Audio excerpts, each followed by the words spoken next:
Дървен МС. О, боже.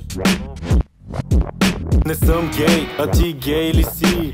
Само не глей в моите тести си. Ходи еби, каквото знаеш, обаче мене не дей. Копеле, само знай, че аз не съм гей. Не бе, не съм хомофоб, защитавам всеки живот. Със сигурност ще си остана хетеро до гроб. Пишките не ме ласкаят ти да са черни.